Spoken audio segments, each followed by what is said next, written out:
debütandiga, näol on tegemist debütandiga, ehk siis mees on suht esimesi kordi üldse Rammumäe võistlustel, muidu on jõutõstja ja Gunnar!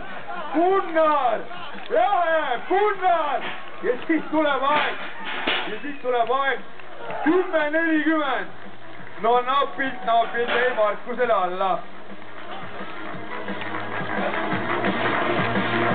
No nii, Andri.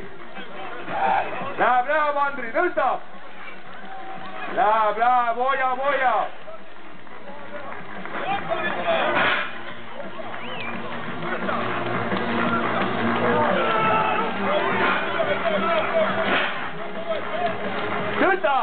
Tõsta! Ještě! Oi, kui läks üle, aplaus!